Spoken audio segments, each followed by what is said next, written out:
So today is St. Patrick's Day and it is also my granddad's 90th birthday. So we are heading out tonight to celebrate him and meet up with a bunch of family and friends. Donegal town's not so bad. The wee villages is nobody in it. How's it going? Everybody wave. Happy birthday to you. That's Kathy's. That's Kathy's. Hello, Mum. Hello, son. Enjoying that? Oh, Happy birthday, Grandad! 90 today. Josh, want to say happy birthday? Happy birthday, Grandad. Happy birthday, Grandad. Looks nice. Pavlova. Let's get that out of the way. Let's do the taste test. And that out of the way.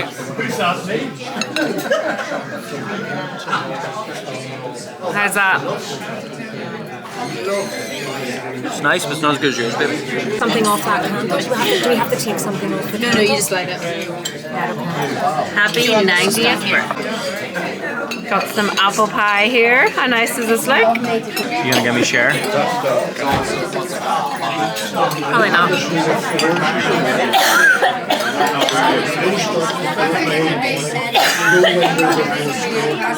Well, how is it? It's warm. Good.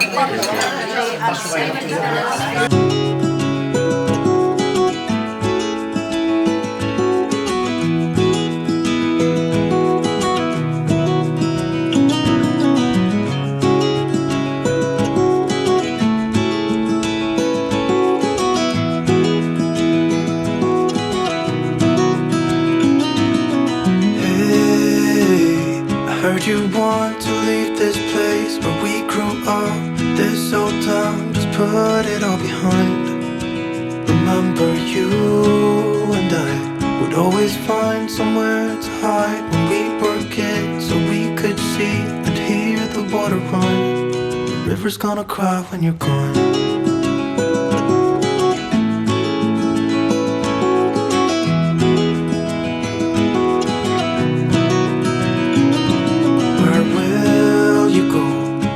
You miss the ones you know. I'll be here, hanging on, waiting for your call. Seems like time as a wave passing by, leave a mark in our minds to turn to memories. The river's gonna cry when you're gone, gone, gone, gone. The river's gonna cry when you're gone, gone, gone, gone. The river's gonna cry when you're gone, gone, gone, gone. The river's gonna cry when you're.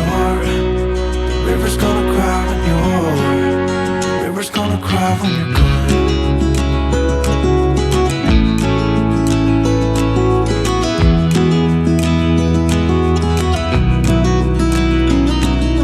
Hey, I was hoping you would stay, but I've always known you would go find your own way. I still see when we climbed up in those trees, 12 years old, to feel the wind and watch the river run. And the sun would always shine when we sat there. Dad, we just want to say thank you for a lovely evening, beautiful meal, and happy 90th birthday. May there be many more. Love you lots. And very, very happy 90th birthday to you, Dad. Lots of love. Grandad, how does it feel to be 90? I have mixed feelings. Josh, can you light it, okay? Happy birthday to you. Happy birthday to you. Happy birthday, dear Michael. Happy you do. Happy birthday to you.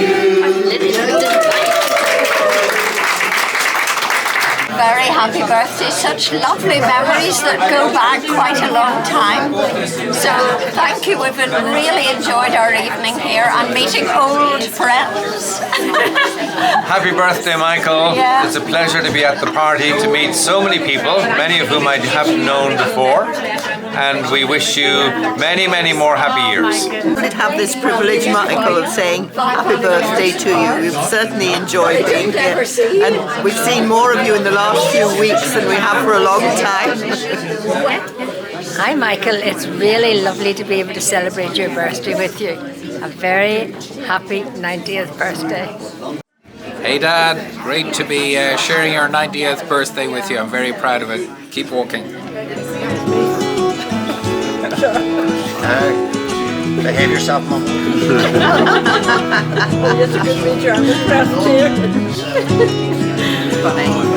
How did that cake come? I came along, so there's a travel agent called Skelton.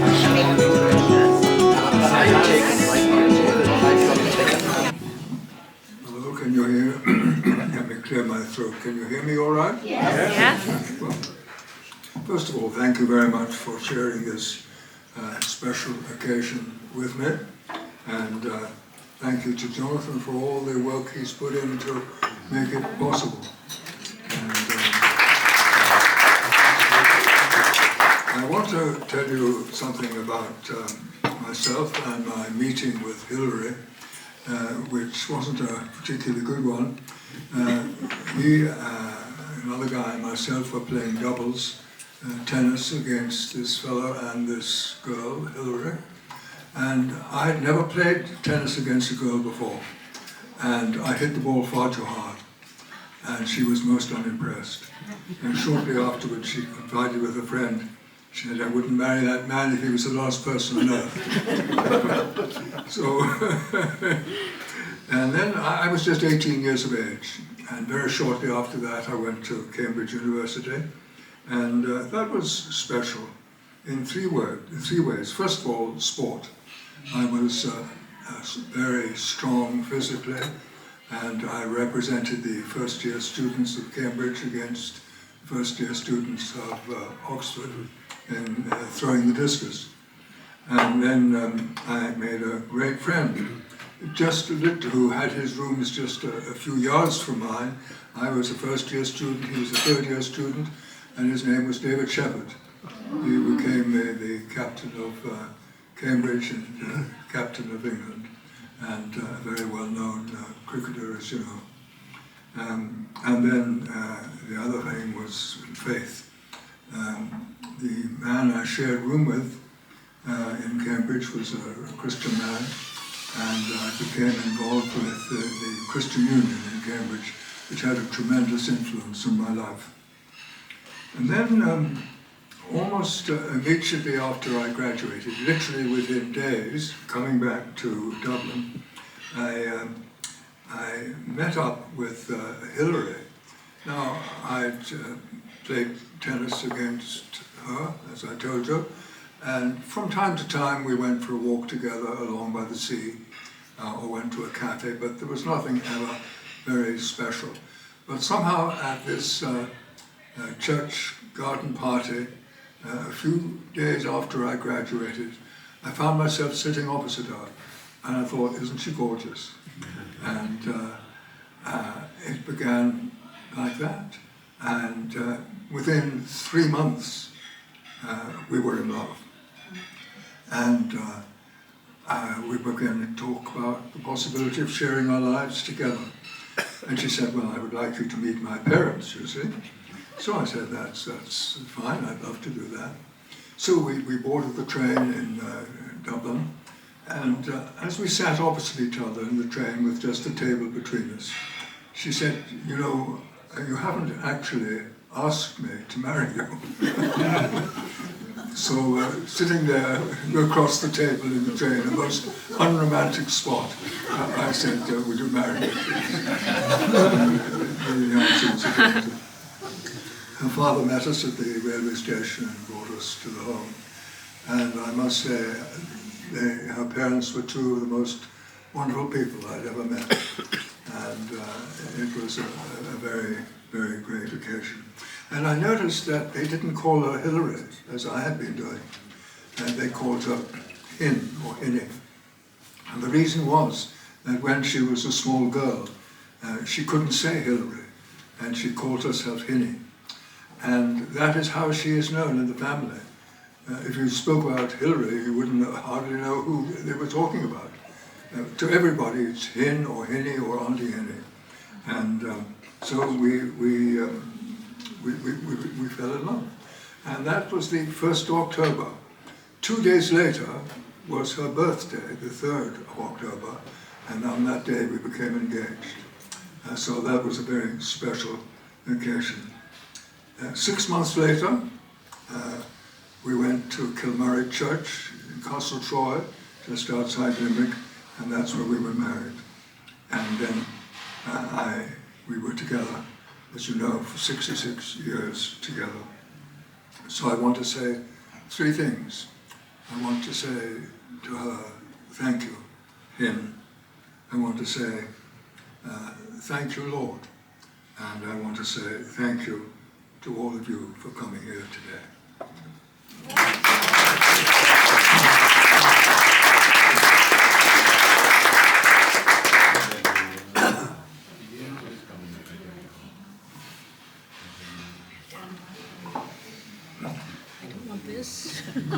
Thank you. Didn't he do well? So I'm now going to ask Helen Clark to step forward, and I think most of you may know her, but just so you're clear, my mum, Hilary, had a sister called Jean, and this is her lovely daughter, Helen. Thank you. Wow, this is my moment. Well, Uncle Mike, as you're affectionately known to all of us in the family, happy birthday. And all of us here are just very grateful to be part of your celebration. I may be wrong, but I think I'm the lady in this room who's known you for longest. That might surprise. I didn't say I'm the oldest, but I think I've known you for the longest as a lady here. Almost 70 years. I first met you, Michael, in Limerick at my grandparents' home in Castle Troy. I was 6, and my childhood memory of you is this very tall gentleman with a very posh public school accent and not at all comfortable around lively little children. All of those things are correct, aren't they? But it was very exciting for this 6-year-old girl, shy girl from Cork, to be asked to be flower girl at your wedding when you were to marry my much loved aunt Hilary Hinny, as we knew her, Auntie Hin. She was my godmother, and it was Hilary Hewson, Mum's only sibling. David, my brother, was page boy, and I was one of the flower girls. But one of my memories is chasing each other around the marquee and being told off. And you saying, you really ought to behave. And so, actually, one of my memories, and I think some people in the room will actually not be surprised at that. I found you a little bit scary, but have very happy memories of your wedding day. And our lives have overlapped different times since then, at various times. One was helping to look after your 3 young boys, those little boys, yes, Stephen, who lived in Cranna Park, Rathmines in Dublin. Though my memory actually of that time was you were away so much travelling all over the world. Also, one very poignant memory that probably a few of us share in this room is of your care of our deeply loved Granny, who lived with you and Auntie Hinny in that home. I was 16 when Granny died, and I thought the world had ended. But I won't ever forget your tender care of her. Then, later as a family, you very kindly welcomed me to Farmhill Cottage in Cultroe when I was training as a nurse in the Royal, and you gave me a home from home. But one vivid memory, Uncle Mike, that I have is how strict you were between you and David Hewitt. If I was 1 minute late getting home from a date with Fanta, you were looking at your watch and you were saying, I thought you were to be in at. Yes, David, you checked on Fanta and Michael checked on me. And we survived well. But the thing was, I was 19 at the time. Do you remember that? Yes. Yes, you do. See, I haven't made any of this up. And then another memory is on return from Chile in South America, where you and Auntie Hinn gave us a home refuge with our 4 little girls in Ranboy Park in Grandad'S, and we were so grateful. We were virtually homeless at that time, and to have a lovely home where we could be with our 4 little girls meant so much. We were very grateful. I'm also very grateful for all I learned through being a team volunteer counsellor for 12 years with Christian Guidelines Counselling Agency, which you founded and led for many years, and I learned so much through being part of that team. Michael, 68 years ago, David and I witnessed you make your wedding vows in Kilmurray Church in Limerick. You promised devotion to Auntie Hinn in sickness and in health. 2 years ago, over many months, we saw that lived out as you so devotedly cared for Auntie Hinn day and night, following her serious stroke in July 2020. And I just want to say we all miss her here and dearly loved her. Thank you for these memories over the years, and now I'm going to hand over to my brother David.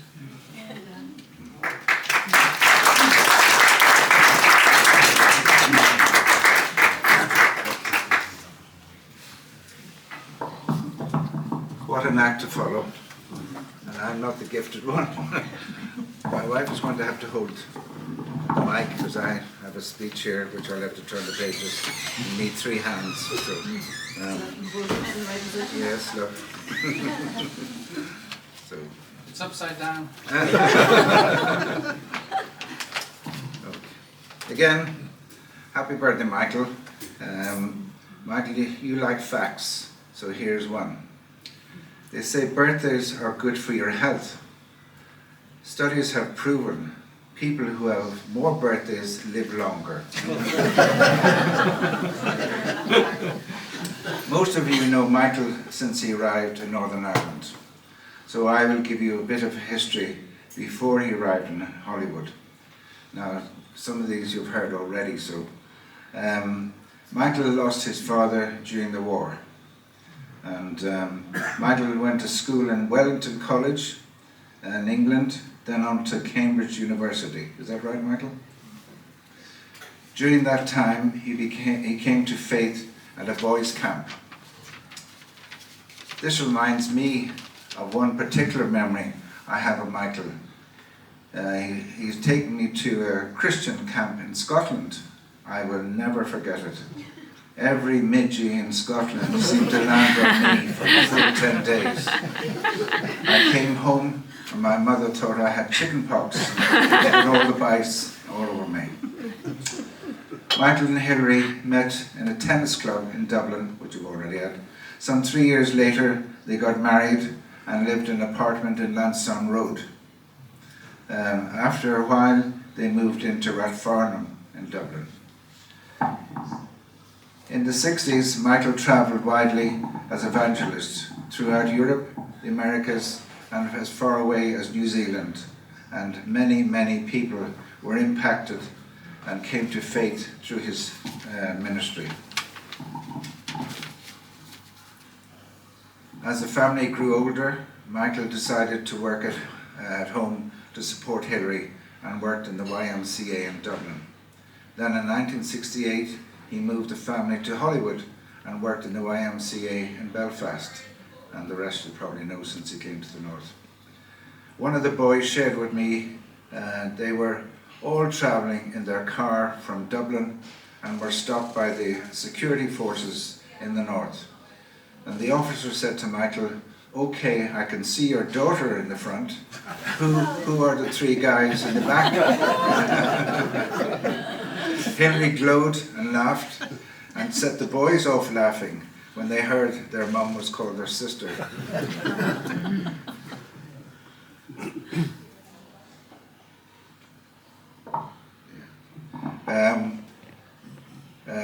As well as the greater family and friends, we are very impressed with Michael and Jonathan in the way they looked after Auntie Hen in her last 8 months at home before the Lord called her home.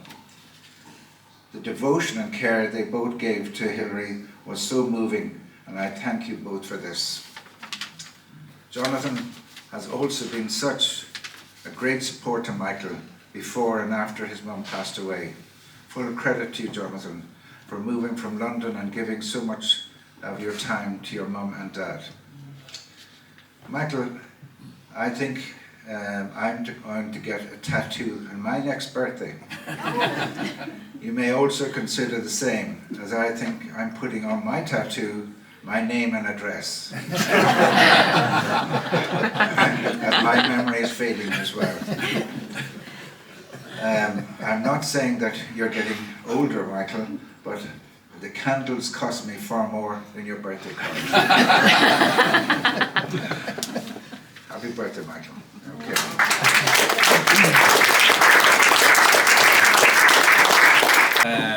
Thank you to you all for coming, not just for celebrating today, but you know, family's had a rough couple of years. You know, there's somebody who's not here today that we miss very much, and but I think you would agree that Dad is managing remarkably well, and that's not just down to himself, but it's down to all of you, because I know you keep in touch with him, and he has a lot of friends who live around the Hollywood area, and I think you would probably acknowledge that the greatest curse of modern society is loneliness. So even though he aims to see somebody every day, you know, life can still be lonely. So I'm just saying thank you for looking out for him. Don't be shy about dropping in to see him or ringing him or whatever, because that means a huge amount to him. And you'll see him, you know, trying to keep up his health. I think he does remarkably well. He tries to eat well, he exercises well. He is still the only person I have ever met, and I tell this to people all the time, who went on a famous walk on his 50th birthday. He started in Newton Ards, he walked down to Portaferry, took the ferry across to Strangford with my mum, and he walked back 50 miles in one day. It's quite remarkable, and he keeps himself fit by walking up and down the town. So, without further ado, I'm going to thank you, and I'm going to ask you to join me in a very short song. Yeah, get my note exactly. Michael is a walker, he walks around the town. He does 8,000 steps a day, just walking up and down. He's known by everybody in every coffee shop. He says, I'll keep on walking, I'll walk until I drop. Oh, Michael is a walker, he walks around the town. He does 8,000 steps a day, just walking up and down. He's known by everybody in every coffee shop. He says, I'll keep on walking, I'll walk until I drop.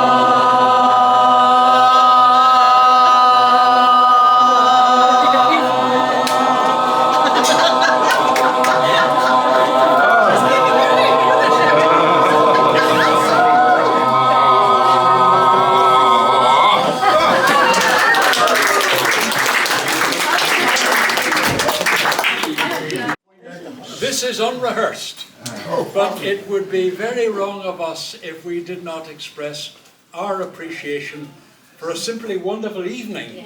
It's been beautifully laid out with the tables, with the flowers, with the happy, cheery voices. The food has been absolutely tremendous. Jonathan, you have organised, along with other members, a wonderful evening for us, so we thank you all for the speeches. And Michael, thank you above all from all of us for a wonderful evening. Yeah. You've given us great joy and happiness. God bless. May many years ahead be yours to enjoy. Lots of love from us all.